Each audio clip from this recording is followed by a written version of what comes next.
Hello दोस्तों, तो आप सभी का फिर से स्वागत है अपने चैनल सुजय पाठक जी में। और आज हम लोग सेट नंबर 17 चलने वाले हैं। ठीक है। और पीछे 16 वीडियो का सेट डाला जा चुका है, आपसे चाहिए देखिए और कैसा लगा आपने अपना राय दीजिए। अगर अच्छा लगा तो फिर लाइक करिए, सब्सक्राइब करिए, दूसरों को शेयर भी कीजिए। अगर कोई दिक्कत लग रही है तो कमेंट करिए, हमसे सॉल्व जरूर करेंगे। ठीक है। तो हम लोग ये सेट जो है वो पर डे 30 प्रश्नों का चल रहा है, जो रेलवे के लिए है, जो रेलवे एलपी एनटीपीसी टेक्नीशियन या ग्रुप डी कुछ भी हो, सभी में चलेगा। और सारे प्रीवियस ईयर क्वेश्चन लिए गए हैं। ठीक है। तो इसमें आप बना कर देखिए कैसा आपसे कितना बन रहा है। आप लोग जरूर बना बना कर देखिए, हमसे पहले आप लोग आंसर दीजिए। ठीक है। वीडियो को रोकिए और उसके बाद आंसर दीजिए, और उसके बाद फिर वीडियो आगे बढ़ाइएगा। तो चलिए बिना देरी के अब हम लोग अपने अपने प्रश्नों की ओर चलते हैं। पहला नंबर प्रश्न क्या करा। पहला नंबर प्रश्न करा कि पहाड़ से गिर रहे किसी पिंड में होती है। पहाड़ से गिर रहे किसी पिंड में होती है। ऑप्शन नंबर ए का रहा है गतिज ऊर्जा, स्थितिज ऊर्जा दोनों। बी का रहा केवल गतिज ऊर्जा। सी का रहा केवल घर्षण बल। या डी का रहा केवल स्थिति ऊर्जा। इसका आंसर क्या होगा? तो इसका आंसर आप लोग याद कर लीजिए क्या हो जाएगा। तो ऑप्शन नंबर ए गतिज और स्थिति ऊर्जा दोनों क्या हो जाएगा। गतिज ऊर्जा और स्थिति ऊर्जा दोनों हो जाएगा। ठीक है। गतिज ऊर्जा और स्थिति ऊर्जा दोनों, ऑप्शन नंबर ए हो जाएगा। चलिए इसके बारे में कुछ बात जान लीजिए कि यदि किसी वस्तु में कार्य करने की क्षमता उसकी गति के कारण है। अगर कोई वस्तु है उसको में कार्य करने की क्षमता अगर गति के कारण है तो उसको गतिज ऊर्जा कहते हैं। ठीक है। लेकिन जबकि किसी वस्तु में किसी विशेष दशा या स्थिति के कारण कार्य करने की क्षमता होती है, मतलब कोई वस्तु है जिसमें किसी विशेष दशा या स्थिति है उसके बाद कार्य करने की क्षमता होती है, तो उसे स्थिति ऊर्जा कहते हैं। ठीक है। क्या कहते हैं? स्थिति ऊर्जा कहते हैं। देखिए, जब किसी ऊंचाई से गिरती हुई वस्तु या अथवा पहाड़ से गिरती हुई कोई वस्तु रहे तो उसमें गति ऊर्जा और स्थिति ऊर्जा दोनों होता है। क्या होता है? गति ऊर्जा और स्थिति ऊर्जा दोनों होता है। चलिए आगे चलते हैं। तो अगला प्रश्न क्या करा है। अगला प्रश्न कह रहा है कि 2 किलोग्राम के एक द्रव्यमान वाली एक वस्तु ऊपर की ओर 20 मीटर प्रति सेकंड के प्रारंभिक वेग से, मतलब क्या दिया हुआ? प्रारंभिक वेग 20 मीटर प्रति सेकंड दिया हुआ है, मतलब यू बराबर दिया हुआ है। ठीक है। यू बराबर क्या दिया हुआ है? 20 मीटर प्रति सेकंड। ठीक है। क्या दिया हुआ है? 20 मीटर प्रति सेकंड दिया हुआ है।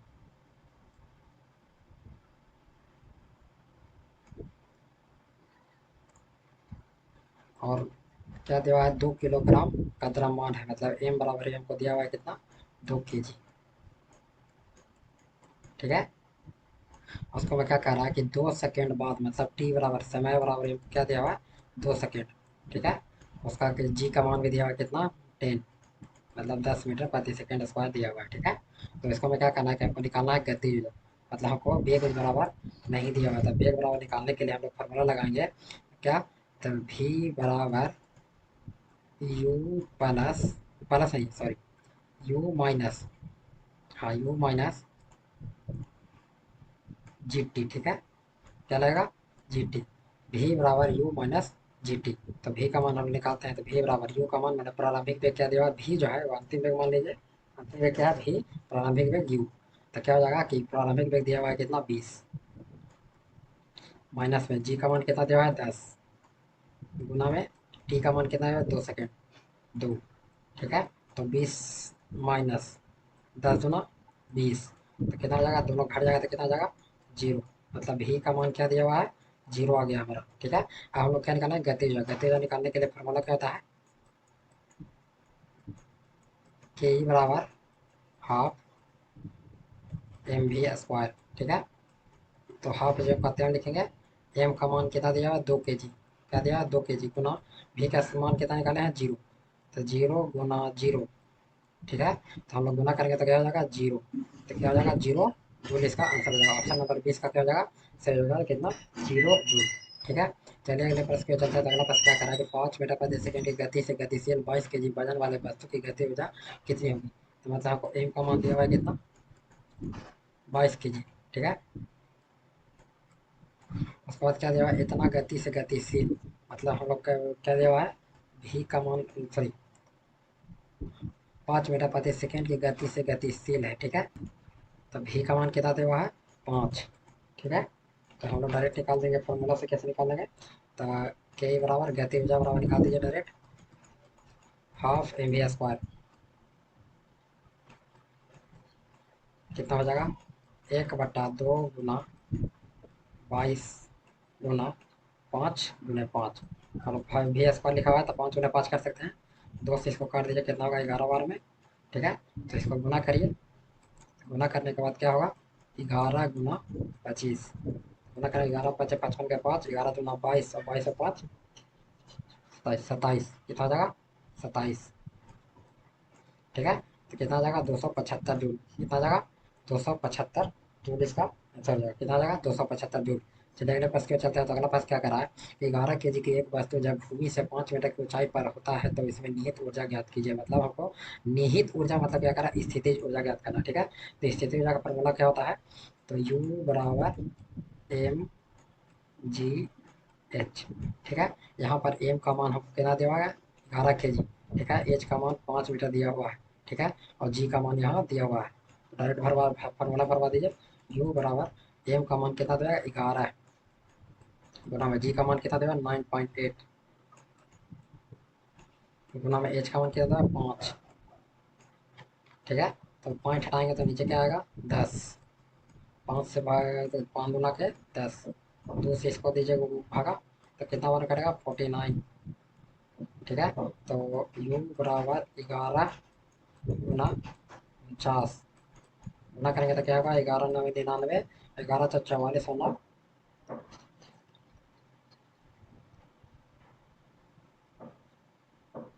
कितना आएगा, 53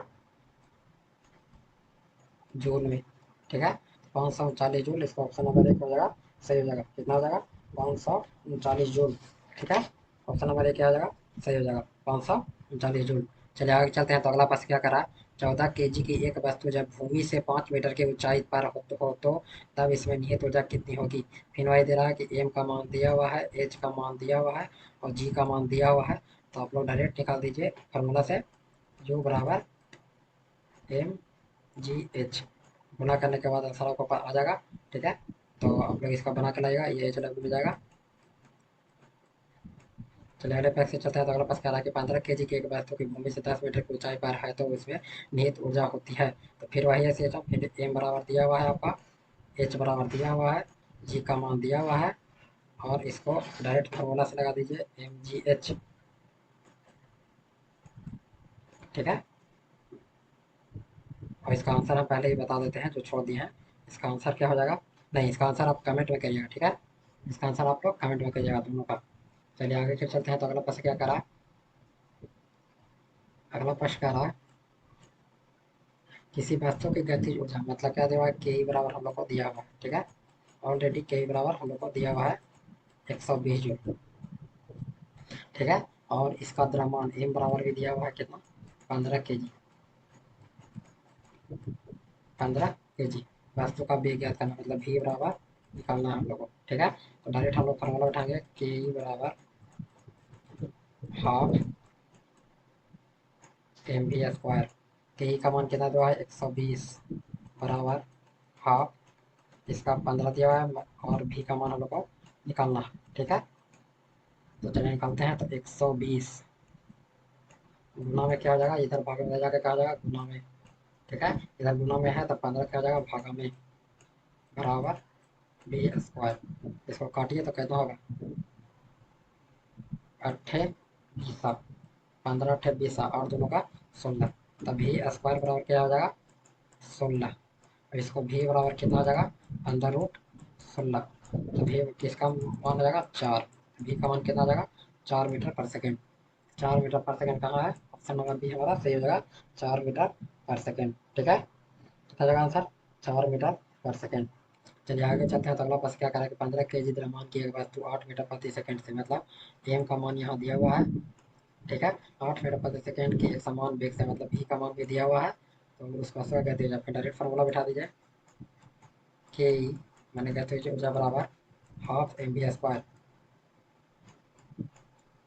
कितना हो जाएगा, के ई बराबर 15 kg 1/2 लिखेंगे आगे।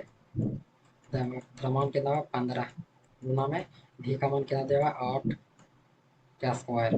ठीक है। तो इसको चलिए आगे तक पढ़ाते हैं, जगह कम पड़ जा रहा, अच्छी जगह मिलते हैं।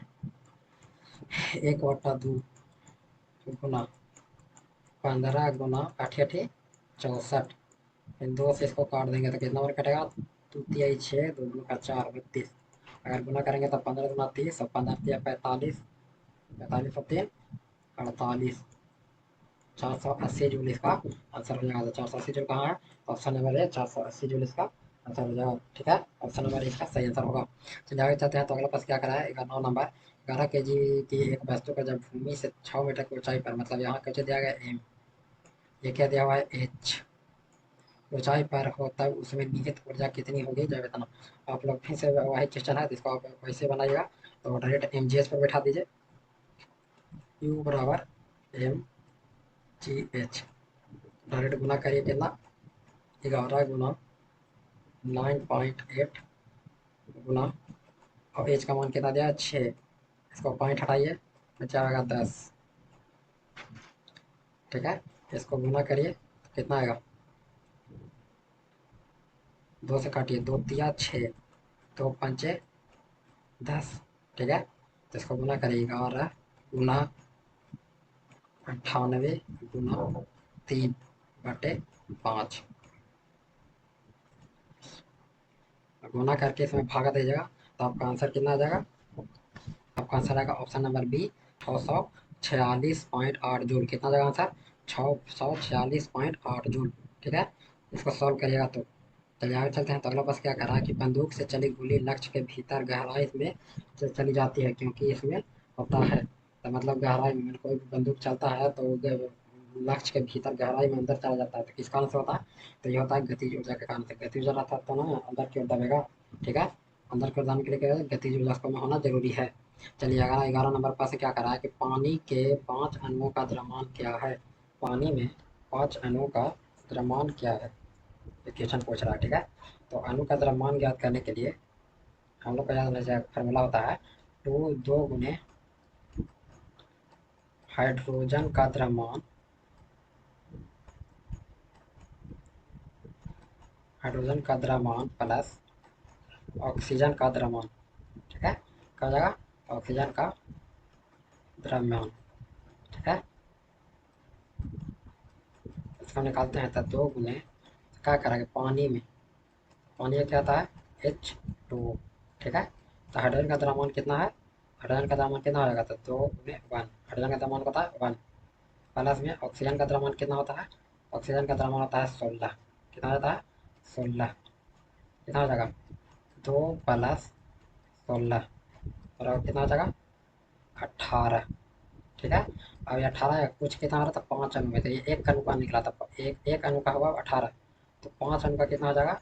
5 गुने 18 बराबर कितना हो जाएगा? 90। कितना हो जाएगा? 90। तो एक आंसर क्या हो जाएगा? बी, ऑप्शन नंबर बी क्या हो जाएगा? आंसर हो जाएगा 90 यूनिट। ठीक है, कितना हो जाएगा? 90। चलिए आगे चलते हैं। तो अगला बस क्या करा है कि सोडियम कार्बोनेट का आणविक द्रव्यमान होता है, सोडियम कार्बोनेट का आणविक द्रव्यमान होता है। तो आगे सोडियम कार्बोनेट का फॉर्मूला क्या होता है? Na2CO3। क्या था? सोडियम कार्बोनेट का फॉर्मूला होता है Na2CO3। ठीक है, तो आगे दिखाते हैं। तो सोडियम का परमाणु द्रव्यमान कितना होता है? 23 गुना, क्या करा, 2 है तो 2, प्लस में कार्बन का कितना होता है परमाणु द्रव्यमान? 12। ठीक है, प्लस में ऑक्सीजन का कितना होता है? 16। ठीक है, गुना में क्या हो जाएगा? 3। इसको पूरा सॉल्व कीजिए तो क्या होगा? 23 दूना 46, प्लस में 12, प्लस में 16 48। ठीक है, इसको जोड़ेगा तो कितना होगा? 106। ठीक है, सोडियम कार्बोनेट का आणविक द्रव्यमान कितना होता है? 106, ऑप्शन नंबर डी क्या हो जाएगा? 106। ठीक है, चलिए आगे चलते हैं। तो अगला प्रश्न क्या करा? नाइट्रोजन के 0.6 अणु का द्रव्यमान है, नाइट्रोजन के 0.6 अणु का द्रव्यमान है, तो नाइट्रोजन कितना होता है? नाइट्रोजन का सूत्र हम लोग जानते हैं, कितना होता है? N2। ठीक है, तो नाइट्रोजन का परमाणु द्रव्यमान कितना होता है? 14। नाइट्रोजन होता है परमाणु संख्या 7, 7 का लगभग दुगुना 14 उसका परमाणु द्रव्यमान होता है। तो 14 हो गया, गुना में N2 है तो 2 से गुना, 14 दूनी 28, क्या हो जाएगा? 28। ठीक है, ये तो एक यूनिट का हो गया, लेकिन पूछ कितना रहा? 0.6 यूनिट, तो एक यूनिट का हो गया 28, तो 0.6 यूनिट का हो जाएगा 28 गुना 0.6, ठीक है। पॉइंट हटाएंगे नीचे 10 आएगा। ठीक है। और इसको सोल्व करेंगे तो कितना आएगा? 16.8। कितना आ जाएगा? 16.8। इसको सॉल्व करने के बाद क्या आएगा? 16.8 इसका आंसर आएगा। 16.8 कहाँ है? तो ऑप्शन नंबर ए इसका सही हो जाएगा, 16.8। ठीक है। और मैं किसमें तक? ग्राम में। 16.8 ग्राम। चलिए आगे चलता है। अगला क्वेश्चन क्या रखा है? स्कॉटिश चिकित्सक डेनियल रदरफोर्ड ने 1772 में किस चीज़ की खोज किया था? ठीक है। तो रदरफोर्ड के द्वारा 1772 में किस चीज़ का खोज किया गया था? हीलियम, नाइट्रोजन, क्लोरीन या फिर हाइड्रोजन? तो आपको याद होना चाहिए किसका खोज किया था। तो ये क्या था? नाइट्रोजन का। किसका? नाइट्रोजन का खोज किया था किसके द्वारा? तो रदरफोर्ड के द्वारा 1772 में। नाइट्रोजन का खोज किसके द्वारा किया गया था? तो रदरफोर्ड के द्वारा 1772 में। ठीक है। चलिए आगे चलते हैं। तो अगला पास कह रहा है कि CaOH होल 2 का सापेक्ष द्रव्यमान क्या है? ठीक है। तो कैल्शियम हाइड्रोक्साइड। ठीक है। तो चलिए हम लोग इसको निकालते हैं। कैल्शियम हाइड्रोक्साइड करके निकलेगा कि कैल्शियम का कितना होता है? 20 गुना का 40। द्रव्यमान कितना होता है कैल्शियम का? 40। ठीक है। प्लस ऑक्सीजन का कितना होता है? 16। यहाँ 2 है तो 16 दूना 32 प्लस। ठीक है। हाइड्रोजन का कितना होता है? 1। बाहर है 2। कितना हो जाएगा? 2। कुल जोड़ेंगे तो कितना हो जाएगा? 4 3 7 72 और 2 74। कितना हो जाएगा? 74। 74 यहाँ कहाँ है? Option number D. 74 इसका आंसर हो जाएगा। ठीक है। चलिए आगे चलते हैं। तो बिना देरी के बाद अगला पास क्या करा? अगला पास कह रहा है कि सभी तत्वों के सापेक्ष परमाणु द्रव्यमान रिक्त स्थान के एक परमाणु के संबंध में पाया जाता है। एक परमाणु के संबंध में पाया जाता है। तो ऑक्सीजन 16, नाइट्रोजन 14, कॉपर कार्बन 16 या कार्बन 12। इसका आंसर आपको याद रखना किया। किसी भी तत्व का सापेक्षिक परमाणु द्रव्यमान जो होता है वो कार्बन 12 के समस्थानिक के बराबर होता है। किसका था? कार्बन 12 के। ठीक है। कार्बन 12 के समस्थानिक परमाणु के द्रव्यमान की बटा 12 के भाग के अनुपात के द्वारा व्यक्त किया जाता है। ठीक है। कार्बन 12 को याद रखना है। चलिए आगे चलते हैं। तो अगला पास क्या करा? नाइट्रोजन का परमाणिक द्रव्यमान 14 है तो हाइड्रोजन का 1 है तो अमोनिया का आणविक द्रव्यमान कितना होगा? अमोनिया का आणविक द्रव्यमान पूछ रहा है। ठीक है। सबसे पहले तो अमोनिया का सूत्र बनाइए। NH3 क्या हो जाएगा? NH3। ठीक है। तो 100 नाइट्रोजन हाइड्रोजन। तो नाइट्रोजन का कितना होता है? परमाणु संख्या 7 तो द्रव्यमान कितना होता है? 14। 7 गुना के 14 लगभग दूना। प्लस में हाइड्रोजन का कितना होता है? 1 और ये 3 तो 3 से गुना करेंगे तो 3 हो जाएगा। 14 3 कितना हो जाता है? 17। पूछ क्या रहा है? 14 3 17 हो गया। तो यहाँ ऑप्शन नंबर सी बी ही इसका सही हो जाएगा। ठीक है। ऑप्शन नंबर बी क्या हो जाएगा? 17 इसका सही हो जाएगा। चलिए आगे चलते हैं। तो अगला प्रश्न क्या करा है? 18 नंबर प्रश्न क्या करा है? किसी भी तत्व का परमाणु भार ज्ञात करने के लिए निम्नलिखित में से किसके साथ उस तत्व के परमाणु भार की तुलना की जाती है? ठीक है। किसी भी तत्व का परमाणु भार ज्ञात करने के लिए निम्नलिखित में से किसके साथ उसकी तत्व के परमाणु भार की तुलना की जाती है? किसी भी तत्व का परमाणु भार को ज्ञात करने के लिए हाइड्रोजन के साथ उस तत्व के परमाणु भार की तुलना की जाती है। किसके साथ? तो हाइड्रोजन के साथ किया जाता है। किसके साथ किया जाता है? हाइड्रोजन के साथ किया जाता है। हाइड्रोजन का परमाणु भार कितना होता है? तो 1.008। याद रखिए कितना? 1.008। इसलिए हम लोग सिर्फ 1 लेते हैं। ठीक है। लेकिन ओरिजिनल में कितना होता है? तो 1.008 होता है। ठीक है। चलिए आगे चलते हैं। तो अगला क्या क्या करा है कि सल्फर डाइऑक्साइड का सापेक्षिक आणविक द्रव्यमान कितना है? सल्फर डाइऑक्साइड का लिखा हुआ है SO2। ठीक है। तो SO2 में निकालिएगा तो एस क्या हो जाएगा? एस 16 परमाणु से लगभग 32। और ऑक्सीजन का हम लोग का पता ही है 16। दोनों को जोड़ दिए कितना होगा? 6 2 8 3 1 4 48। ठीक है। कितना है? 48। लेकिन नहीं, यहाँ वजह वो 2 है ना तो यहाँ गुणन हो जाएगा 2 में। ठीक है। 16 दूना 32 तो 32 32 क्या हो जाएगा? 64 हो जाएगा। अगर 16 दूना 32 गुना करते हैं तो 32 ऊपर और ये हो जाएगा 32। तो जब ये 32 32 क्या हो जाएगा? 64। तो इसका आंसर क्या हो जाएगा? 64। ऑप्शन नंबर सी इसका सही हो जाएगा, 64। ठीक है। चलिए आगे चलते हैं। तो अगला प्रश्न क्या करा कि पानी H2O के सापेक्ष आणविक द्रव्यमान की गणना कीजिए। हमने H2O के सापेक्ष ज्ञात करना। तो हाइड्रोजन क्या है? एक आणविक द्रव्यमान कितना? 1 2 से गुना प्लस ऑक्सीजन का कितना हो जाएगा? 16। कितना हो जाएगा? 2 प्लस 16। 16 तो 18। तो ऑप्शन नंबर बी इसका आंसर हो जाएगा। ठीक है। ऑप्शन नंबर बी क्या हो जाएगा? सही, 18 ही। चलिए आगे चलते हैं। तो अगला प्रश्न क्या करा? 21 नंबर प्रश्न। पादप उत्क्रम में संवाद में इनमें से कौन सा कथन गलत है? मतलब निकालना है गलत चुनना। तो जाइलम जल और खनिजों का परिवहन करता है, तो ये तो सही है। और चुना क्या गलत है, जाइलम जो है जल और खनिजों का परिवहन करता है। जाइलम और फ्लोएम जटिल ऊतक हैं, तो ये भी सही है कि जटिल ऊतक है, ठीक है।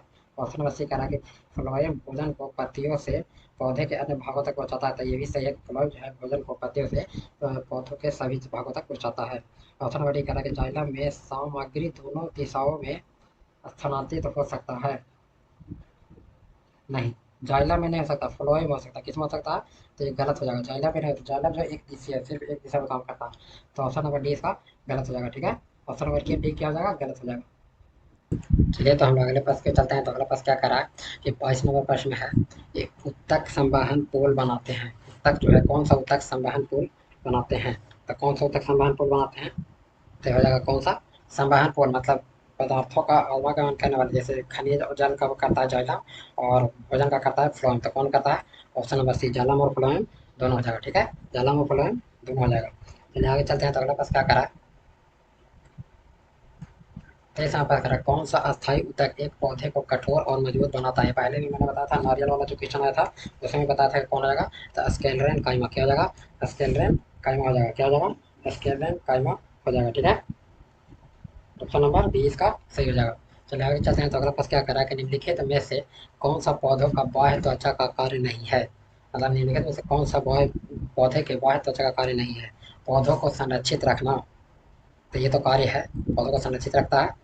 रोमों की सहायता से वायु की स्थिर रोधन परत तैयार करना, मतलब क्या करा है कि रोमों की सहायता से वायु की स्थिर रोधन परत तैयार करना, तो ऑप्शन नंबर बी भी सही है कि ये कार्य है, ठीक है। वाष्पोत्सर्जन को नियंत्रित करना, ये भी सही है, वाष्पोत्सर्जन को नियंत्रित करना। हमको पूछना है कि कौन कार्य नहीं है, तो प्रकाश संश्लेषण करना नहीं, प्रकाश संश्लेषण पत्ती करता है, जिसको में क्या पाया जाता है, क्लोरोफिल पाया जाता है, ठीक है। तो तना नहीं करता है, मैंने इसका जो बाहरी त्वचा है वो नहीं करता, ठीक है। तो ऑप्शन नंबर डी हो जाएगा गलत, ठीक है। चलिए आगे चलते हैं। तो अगला प्रश्न क्या करा कि अस्थायी ऊतकों के निर्माण के लिए एक अस्थायी संरचना, आकार और क्रिया अपनाने की प्रक्रिया को क्या कहा जाता है, ठीक है। क्वेश्चन पूछ रहा है कि अस्थायी ऊतकों के निर्माण के लिए एक अस्थायी संरचना, आकार और क्रिया अपनाने की प्रक्रिया को क्या कहा जाता है, तो इसका आंसर क्या हो जाएगा, इसका आंसर हो जाता है ऑप्शन नंबर ए विभेदन, क्या कहा जाता है, विभेदन कहा जाता है, ठीक है। क्या होता है, विभेदन कहलाता है। अस्थायी ऊतकों के निर्माण के लिए एक अस्थायी संरचना, आकार और क्रिया अपनाने की प्रक्रिया को विभेदन कहा जाता है। लगातार विभेदन के माध्यम से जीव के शरीर में वृद्धि होता है, क्या होता है, लगातार विभेदन के माध्यम से जीव के शरीर में वृद्धि होता है। चलिए आगे चलते हैं। तो अगला प्रश्न क्या रहा, पौधों में लचीलापन ऊतक के कारण होता है। पौधों में लचीलापन किस ऊतक के कारण होता है, ये आंसर पूछ रहा है। तो पौधों में लचीलापन किसके कारण होता है, तो ये होता है कोलिन कायमा के कारण, किसके कारण, कोलिन कायमा के कारण, ठीक है। लचीलापन कोलिन कायमा, दृढ़ता और कठोरता स्केलेटन कायमा, ठीक है। दृढ़ता और कठोरता क्या है, स्केलेटन कायमा के कारण, लेकिन लचीलापन किसके कारण, तो कोलिन कायमा के कारण होता है। चलिए आगे चलते हैं। तो अगला प्रश्न क्या करा कि रिक्त स्थान की कोशिकाएं कोनों पर अनियमित रूप से मोटी होती है, मतलब कौन सा जो कोशिका है जो कोनों पर अनियमित रूप से मोटा होता है, ठीक है। इसका आंसर दीजिए कि कौन सा ऐसा कोशिका है जो कोनों पर अनियमित रूप से मोटा होता है,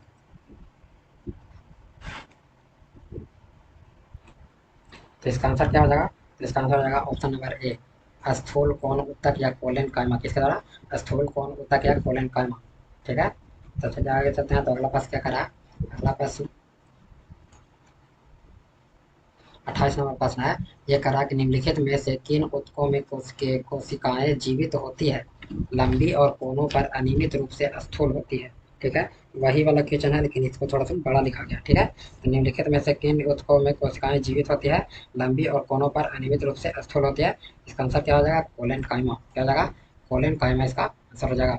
चलिए आगे चलते हैं। तो कोलेन कायमा ऊतक की कोशिकाएं रिक्त स्थान कोनों पर मोटी होती है, तो किसके कारण मोटी होती है वो पूछ रहा है, ठीक है। तो इसका आंसर क्या हो जाएगा, इसका आंसर हो जाएगा ऑप्शन नंबर सी सेलुलोज और पैक्टिन के कारण, किसके कारण, सेलुलोज और पैक्टिन के कारण, ठीक है।